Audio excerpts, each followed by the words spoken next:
tariki ya 10 Mata 1912 nibwo ubwato bw'akataraboneka bwari bubayeho mu mateka y'isi. Ubwo bwato bwahagurutse Southampton mu Bwongereza bwerekeza New York muri Leta Zunze Ubumwe za Amerika, ariko ntibwabashije gusoza urugendo. Mu bantu basaga 2200 bari muri ubu bwato bari bafite icyizere cy'uko bazagerayo amahoro, ariko kuwa 15 Mata byaje kuba ibindi. Ubwo bwarohamaga mu majyaruguru y'inyanja ya Atlantika, ibyari ibyishimo bivamo amarira n'induru zinabaza, kuko abantu basaga 1500 baje kuhasiga ubuzima. Ubu bwato mbere yuko burohama ababukoze bavugaga ko kubera ukuntu buhambaye n'Imana ubwayo nabo bashayabugiraho ngo bugire icyo buba. Ariko ni iki cyatumye amagambo ashira ivuga ku buryo kugeza amaginga ya abantu bagikomeje kumirwa, kuko urugendo rwa mbere bwakoze ni narwo rugendo rwa nyuma bwakoze. Hashize imyaka 102 ubwato bwa Titanic burohamye. Mbahaye ikaze ku mateka y'ubu bwato. Nitwa Ngendahimana Daniel muri Isanga.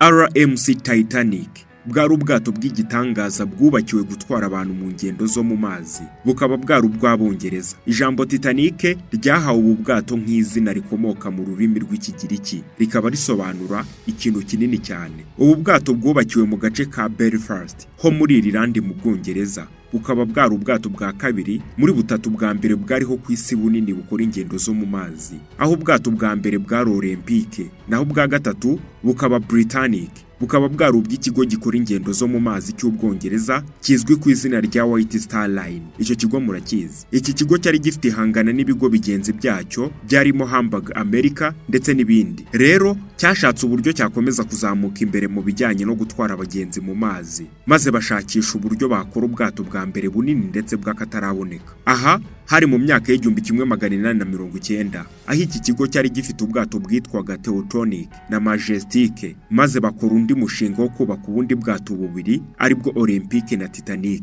Ubu bwato uko ari bubiri bwubatswe n'ikigo cya Holland kizwiho kubaka ubwato. Imirimo yo kubaka ubu bwato bubiri yibanze cyane kuri Olympique kurusha Titanic, aho tariki ya 29 Nyakanga 1908 iki kigo cy'ubwubatsi bw'amato cyari gifite iki kiraka cyo kubaka aya mato abiri. Ubu bwato uko ari bubiri bwubatswe mu buryo abubatsi batiyumvishaga, kuko mu mateka ni hari harigezwe hubaka ubwato bungana burya. Ubu bwato bwubakiwe ku kirwa kizwi nka Queen Island, kuri ubu cyiswe Titanic Kata muri Belfast muri Ireland. Imirimo yo kubaka ubu bwato bubiri benshi bita Impanga yasaga nk'aho ibera igihe kimwe, ariko hitawe cyane kuri Olympique, dore ko ubwato bwa Olympique bwatangiye kubakwa tariki ya 16 Ukuboza 1908, naho Titanic itangirwa tariki ya 31 Werurwe 1909. Urumva haciyemo umwaka umwe. Imirimo yo kubwubaka bwose ikaba yaratwaye imyaka igera kuri 2 n'amezi 2. Urabyumva ibyo bintu? Gusa kubwubaka ntabwo byari byoroshye.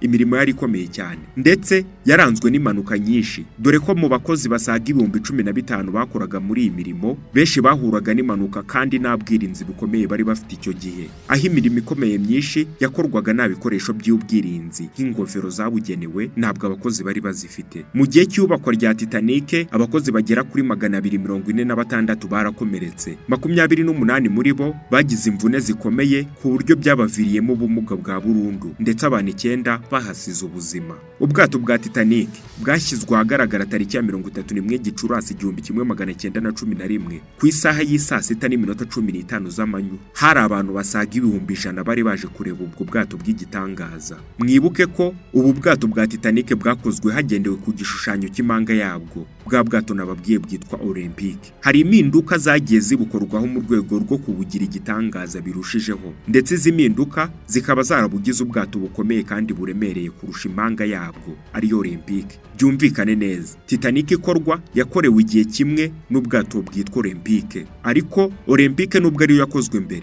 Titanic yo yongewemo ibintu bigiye bihambaye kugira ngo izabe ubwato buhambaye ku isi. Nibwo Titanic yatangiye gukorwa, igenda yongerwamo ibintu bigiye bitandukanye, kuko Olympique byari byarakorewe rimwe yari ikoze impanuka. Tariki ya 2 Mata 1912 Titanic yashyizwe mu nyanja mu igeragezwa. Muri iri geragezwa yari itwaye abantu bagera ku 119, barimo abakozi b'ubu bwato, ababwubatse, abahanga mu bwato n'abayobozi b'ibigo bitwara abagenzi mu mazi. Iri gerageza ryari rigamije kureba niba koko bwarasoje bwatojwe kugira ngo butware abagenzi. Ryamaze amasaha agera kuri 12 bagenzura ibintu byose mu nyanja ya Irilandi. Muri iri geragezwa ubu bwato bwakoze urugendo rungana n'ibirometero 150 mu mazi. Ni nko kuva i Kigali ugera i Huye mu ntara y'Amajyepfo, aho bwagendaga ku muvuduko wo hejuru wa kilometero 39 ku isaha. Mu byumve neza bwarihutaga cyane. Nuko rero ku isaha y'isaa moya z'ijoro ku itariki ya 2 Mata nibwo ubu bwato bwagarutse buvuye mu igeragezwa, maze ushinzwe igenzura ry'amato abusinyira ibyangombwa bifite agaciro k'amezi 12,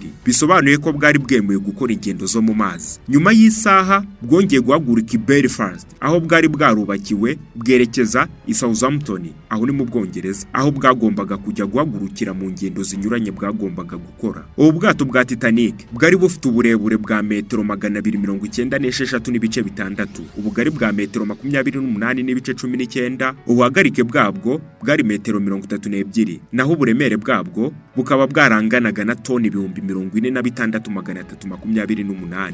Uracyumva icyo kintu? Bwari bunini cyane. Ubu bwato bwari bufite ibice bigera ku 9 bigerekeranye, harimo igice cyo hejuru cyashyirwagamo ubwato bw'ubutabazi ndetse n'icyo hasi cyabikwagamo imitwaro. Ikindi gice cyo hagati nicyo cyagendagamo abantu. Gusa ikindi kintu bwari bufite ubwato buto bw'ubutabazi bugera kuri 20. Aha hantu harimo ikibazo ndaza kubabwira impamvu kuri utwo twato tw'ubutabazi. Tariki ya 10 Mata nibwo ubu bwato bwahagurutse Southampton bwerekeza i New York muri Leta Zunze Ubumwe za Amerika. Bukaba bwari burimo abantu b'ingeri zose, ariko by'umwihariko bukaba bwarimo abakire ba mbere ku isi muri icyo gihe. Abo bantu bari bagiye mu ngendo zo kwishimisha. Ubu bwato bwagurutse burimo abantu bagera ku 2202, harimo abakozi babwo bagera kuri 885 n'abagenzi 1317. Bukaba bwari buyobowe na Captain Edward John Smith, nawe waguye muri iyi mpanuka. Ubu bwato bwari bwiganjemo abantu b'igitsina gabo, dore ko mu bagenzi bari baburimo 66% bose bari abagabo. Murumva ukuntu abagabo bahatsikiriye. Nyuma yo guhaguruka i Southampton tariki ya 10 Mata bwerekeje i New York, aho byari biteganyijwe ko buzageraho nyuma y'iminsi 10. Ubwo bwari buzageraho tariki 20 Mata. Buri mu nyanja rwagati mu majyaruguru ya Atlantika bwaje kugonga ibuye rinini ry'urubura. Iyi ikaba ari nayo mpamvu nyamukuru yatumye ubu bwato bw'agatangaza buri gita mu nyanja. Hari ku isaha ya 5:40 z'ijoro, uwacungaga ubwato icyerekezo bujyamo yitwaga Frederick Fleet, yari kumwe na mugenzi we. Yabonye ibuye rinini ry'urubura imbere hafi neza y'ubwato, agerageza kumenyesha abari batwaye ubwato. Umuyobozi wa mbere w'ubwato William Maddon yategetse ko bakatisha ubwato ndetse bakagabanya umuvuduko mu buryo bwose bushoboka, ariko igihe cyari cyabarenganye bitewe n'uburyo bwirukaga cyane. Ubwato bwari hafi cyane y'iribuye. Nituvuga ibuye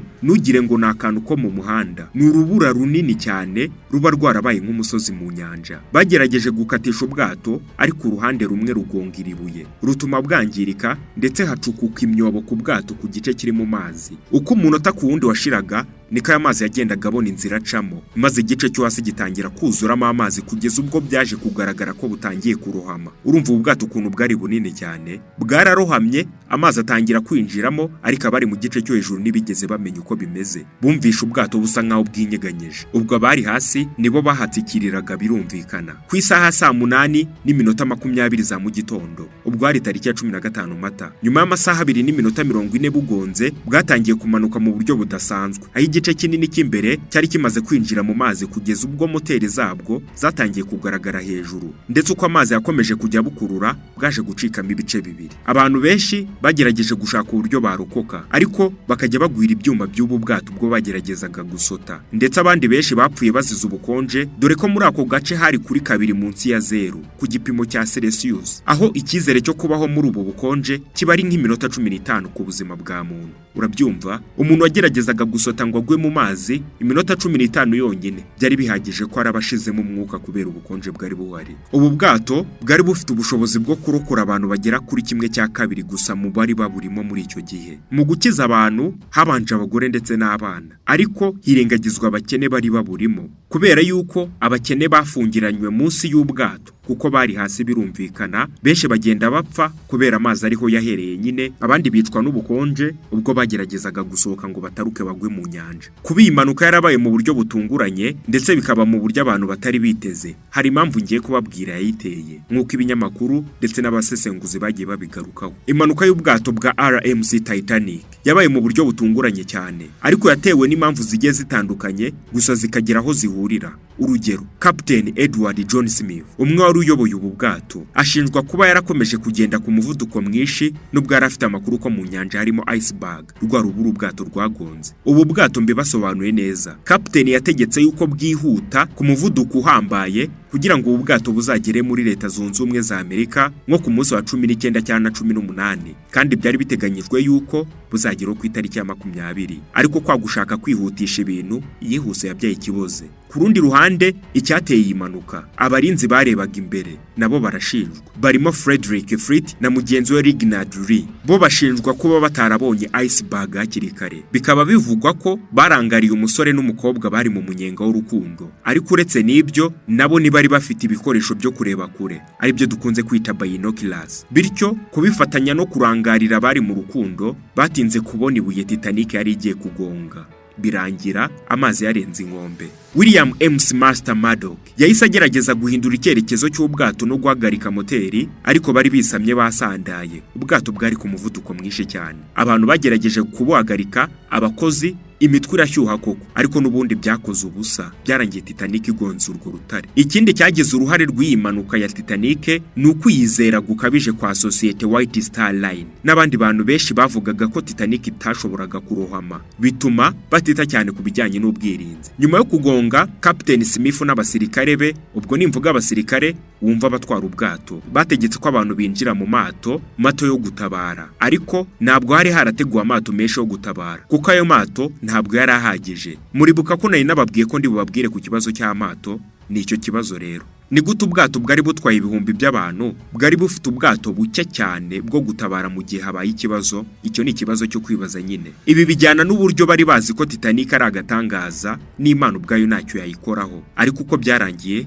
twese twarabibonye. Nyuma y'uko iyi mpanuka ibaye ntabwo abantu bose bapfira gushira. Ku isaha y'isa 10 z'urukerera, ubwo ni mu gitondo, nibwo ubwato bwa RMC Carpathia bwabashije kugera aho impanuka yabereye, nyuma y'uko bahamagawe na Titanic imaze gukora impanuka. Abantu bagera kuri 710 babashije kurokorwa batwarwa na Carpathia berekezwa i New York, naho abagera ku 1500 bose bari bamaze kuhasiga ubuzima. Urumva ukuntu bibabaje. Nyuma y'iyi mpanuka igifatwa nk'impanuka ya mbere yo mu mazi yahitanye abantu benshi mu mateka y'isi, ubwato bwa Carpathia bwatabaye bwifashishije iminsi 3 kugira ngo bugere i New York butwaye abo bantu bari barokotse. Nyuma y'iyi mpanuka imiryango itandukanye yagiye ishyirwaho mu rwego rwo gufasha abarokotse iyi mpanuka ndetse no gufasha ababuriye ababo muri iyi mpanuka. Ibice by'ubwato byaguye hasi mu nyanja kugeza ubu biracyarimo. Mu mwaka w'1997 umwanditsi akaba n'umuyobozi wa filime w'umunyamerika James Cameron yashyize hanze filime ivuga kuri iyi mpanuka. Iyi filime iri ku mwanya wa 2 muri filime zinjije amafaranga menshi cyane ku isi,